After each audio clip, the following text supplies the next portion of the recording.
Mas é óbvio que tem toda a questão ufológica que caminha junto, né? Que aí vem de 1947 em Roswell, né? Uma curiosidade que Roswell tinha... Lembrando que o Projeto Manhattan acaba sendo conhecido em 45, né? 47 em Roswell, curiosamente na cidade de Roswell, tinha a única base americana que tinha equipamento atômico, né? Isso que mesmo. foi exatamente onde supostamente caiu o OVNI, né? Caiu o OVNI. Então tem umas coincidências estranhas. Tem uma relação muito curiosa entre bases onde tem equipamento atômico ou depósito de material atômico e ufologia, né? Tem, principalmente esses novos UAPs aí que são filmados, né? A maior parte deles são filmados. Que aí tem, a gente pode até entrar nesse assunto, né? Porque eu não acredito, né? Tá. Eu acho que não é alienígena, nada disso. E eu acho que tudo isso aí é meio que uma cortina de fumaça. Também. Do governo americano. Operação OVNI. Operação para poder vigiar. Operação psicológica. E para poder vigiar o céu, porque assim... Rússia, China, eles mesmos falam, né? O próprio americano fala que a Rússia e a China têm armamentos e esses armamentos são... Agora, nessa nova coisa no Congresso, o cara lá que tava falando, eles falaram que teve um caso recente... Lu Elizondo, né? Falou que teve um caso recente que uma frota de drones sobrevoou Langley lá. Sim, que na Virgínia. Então, assim, eles têm o medo dele...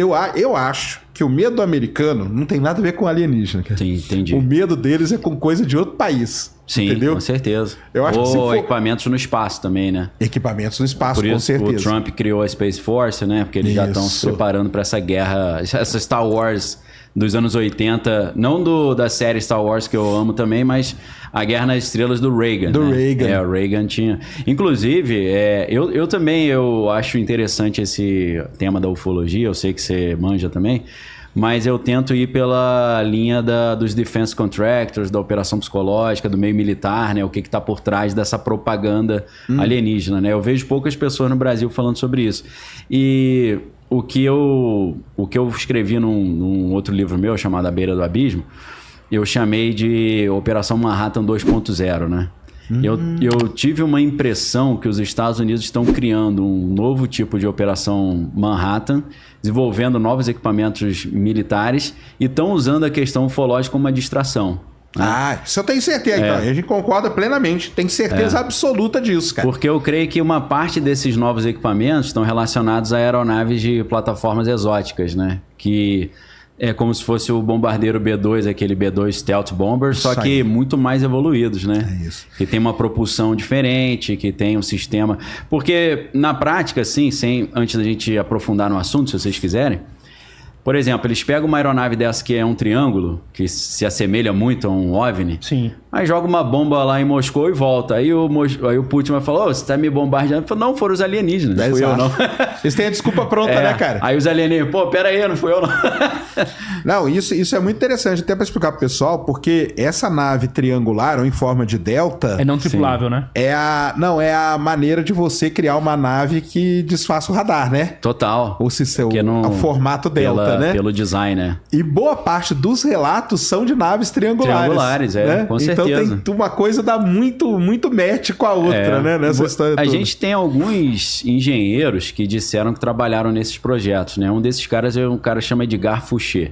Então ele diz que trabalhou num projeto... Os vídeos estão no YouTube aí, para quem quiser assistir.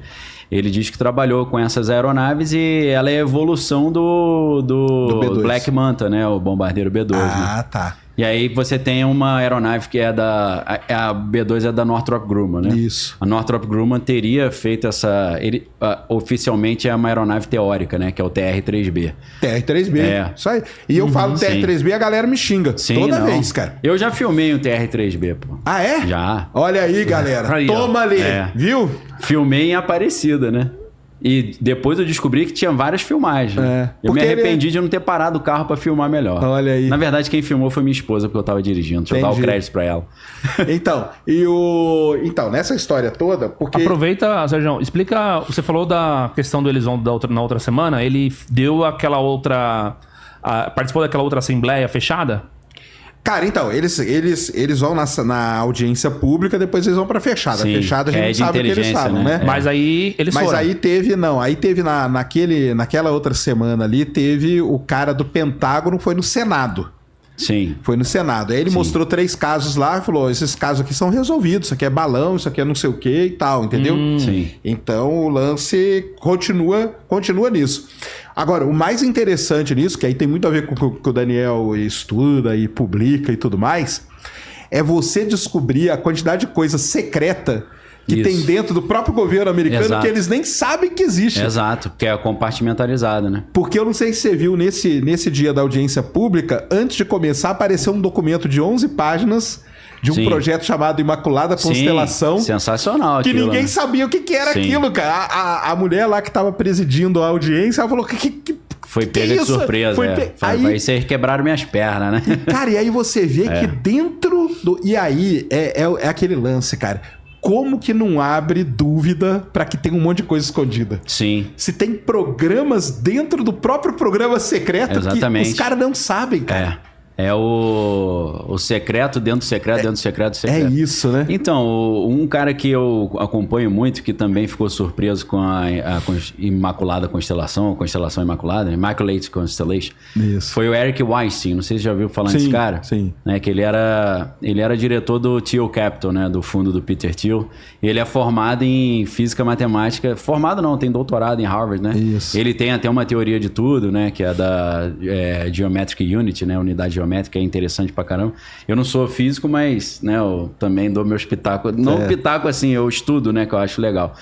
Ele falou, cara, eu tentei pesquisar de todas as formas e não consegui achar nenhum documento. Aí o Michael Schellenberg vem e traz o Imaculada Constelação. Ele falou, pô, aí sim, parabéns, achou alguma coisa. Porque ele fala, cara, não tem documento e não tem um físico pra explicar, né? Exato. Apesar de que ele conversou, o Eric Weinstein conversou recente. Ele era um debunker de ufologia, hoje ele tá mais aberto a essa questão militar, né? Inclusive tem aquela história do MyLab, né, que é Military Abductions, né? Que é abduções militares, né? Que os militares sequestram alguém, fazem os experimentos, o cara devolve e implantam a memória falsa que ele foi abduzido, né? Porque no MIB tem isso, né? Às vezes. Igual o MIB, exatamente. MIB, é isso aí. MIB é inspirada em fatos reais, né? Então, o que eu acho interessante é a gente perceber que quando a gente fala de, teoricamente, aeronaves alienígenas, elas têm uma propulsão que é exótica, né? Como é que ela se movimenta dessa forma, né? O que tem de tecnologia ali? Não tem exaustão de gás, né? Que o pessoal não tem fala, registro térmico, né? Você não vê um registro ali de exaustão e tal, como o caso do Tic Tac lá do USS Nimitz, né? Não tinha registro nenhum. E então isso cai dentro do Departamento de Energia, né? Que é o DOE, Department of Energy. E o Departamento de Energia é aquele mesmo departamento debaixo do qual estava o Projeto Manhattan, né? O Projeto Manhattan também é desse departamento. Foi, né? Nos anos 40. Quem assistiu o filme Oppenheimer, né? Do Christopher Nolan, viu que boa parte do filme é o Oppenheimer tentando pegar a credencial Q. Porque ele só poderia trabalhar no projeto com essa credencial Q. A credencial Q é a credencial de sigilo mais elevada dentro do Departamento de Energia. O Departamento de Energia tem 5 níveis, né? Não sei se eu vou acertar tudo de cabeça, mas é Secret, Top Secret, L, e Q e mais algum que eu esqueci. O último é o Q. E aí, segundo alguns coronéis americanos aposentados teriam trabalhado com essas credenciais. O coronel Wendell Stevens, né? Você tem esses vídeos... Ele já é falecido, mas tem uns depoimentos dele. Ele disse que dentro do nível Q, o presidente americano, por exemplo, ele só tem acesso a Q-17. A credencial do presidente é Q-17. Só que questões assim de aeronaves de propulsões exóticas e tal é apenas a partir do Q-21. Nem o presidente tem acesso. Então o presidente não tem acesso. Caramba! É por isso que quando o Bill Clinton foi ao Jimmy Kimmel, acho que em 2014, talvez 2016, ele falou... O Jimmy Kimmel sempre fala isso quando ele entrevista ex-presidentes. Se eu fosse presidente, a primeira coisa que eu ia falar é eu quero todos os arquivos sobre alienígena. Aí ele falou, você fez isso? O Bill Clinton falou, fiz. Ele, e aí? Ele falou, não recebi nada. Aí eu pensei, ele não tem credencial, né? Credencial aqui é 17. Não tá no nível Não tá ainda. no nível dele, não vem, né? Porque o cara entra no sistema, qual é a credencial? 17. Então traz tudo 17 para baixo. 17 para cima acabou. não tem. Olha o que só. teria no 17 para cima? Teria os trabalhos que a Lockheed Martin faz, por exemplo, na Lockheed Martin Skunk Works, que é a área onde eles fazem 85% é classificado, né? Que é onde fez aqueles bombardeiros famosos, né? Sim, todos aqueles, o SR-71, né, que é a Lockheed Martin, a Northrop Grumman, que fez o B-2, são outros locais. Isso aí é legal a gente falar pro pessoal, o pessoal não entende isso. Não é só o governo, né, que tem coisas secretas, né? As empresas, grandes Às empresas americanas, né? têm departamentos que você... Sim. Né? A Boeing tem a Boeing Phantom Works, né? Isso. A Northrop Grumman tem a área reservada também. Eu acho estranho porque às vezes você vê entrevistas com o pessoal do Pentágono, eles falam, a melhor aeronave que a gente tem é o B-2. Só que o B-2 foi apresentado ao mundo, acho que em 94, mas é um projeto do final dos anos 70, né? Isso aí. Você fala, cara, o mais avançado que você tem de 94, com certeza você tem coisa mais avançada e você não quer mostrar, né? Porque é classificado, né? Exatamente. Então, eu chamo esse detalhe aí, esse engano, esse diversionismo, para usar um termo, né, militar, que é desviar a atenção para outro lugar, eu chamo de Operação OVNI. E aí nesse artigo que eu publiquei na Gazeta do Povo e virou um capítulo do livro A Beira do Abismo, eu coloquei lá, sinto o cheiro de Projeto Manhattan 2.0, né? Entendi. E aí eu escrevi em 2021. Em 2023, o Eric Weinstein foi no Joe Rogan e ele falou isso. Eu acho que tá tendo um outro Projeto Manhattan. Eu falei, caramba, eu tive esse insight também. Olha aí. Então, o que eu acho que tá acontecendo, me inspirando um pouco no que o Eric Weinstein fala? Eles estão desenvolvendo essas novas aeronaves. A Space Force está colocando algum tipo de equipamento lá no espaço. Pela NRO, né? Com certeza. E a SpaceX está ajudando, né? Porque tá lá com os caras, a SpaceX é um defense contractor também, assim como a Northrop Grumman, né? Com a ULA, né? Com certeza. Então, a gente tem que entender que Musk e SpaceX também são defense contractors, né? E eles estão se preparando para uma possibilidade de um terceiro grande conflito mundial, né? Então, assim, quando eu estava voltando na Segunda Guerra Mundial, usando como referência, a gente viu que, por exemplo, o desembarque na Normandia, o famoso dia D, que na verdade é Operation Overlord, né? Operação Overlord. A Operação Overlord, ela só deu certo, que era a operação verdadeira, porque eles criaram uma operação falsa. Sim, a operação falsa. Aqueles tanques de infláveis, né? Isso mesmo, Então, verdade. a operação falsa, o guarda-chuva chamava Operation Bodyguard, né? Que o nome é bem sugestivo, né? A Bodyguard é falsa porque ela está protegendo como guarda-costas da Overlord, né? E embaixo da Operação Bodyguard, você tinha a Operação Fortitude Norte. Fortitude Norte era que eles... a gente vai invadir pela Noruega. Aí tem aquele filme, série, né? Que eles pegaram um indigente... o cadáver, botaram uma roupa de tenente-coronel da Força Britânica, jogaram no mar cheio de documento, né? Perto ali dos alemães. Os alemães dizem, achamos documentos aqui, eles vão nos invadir. Eles estão querendo nos invadir pela Noruega. E foi todo mundo pra Noruega. Pra lá. Então, assim... Agora, engraçado, né, cara? Como que a Alemanha foi enganada tão facilmente terrível, assim, né? Como é que os caras caem num papo furado desse, né? Mas daí... Foi o cavalo de Troia, a versão 2.0. Exato. Então, aí, qual que é o conceito? Inventar uma mentira para proteger uma verdade, ou inventar uma operação falsa para proteger uma operação verdadeira. Inventaram uma mentira em prol de um bem maior. Certo. Uma grande mentira em prol de um bem maior. Qual que é a grande mentira? Iremos invadir pela Noruega, invadimos pela Normandia. Qual o bem maior? Vencer Hitler, ganhar a Segunda Guerra Mundial. Então...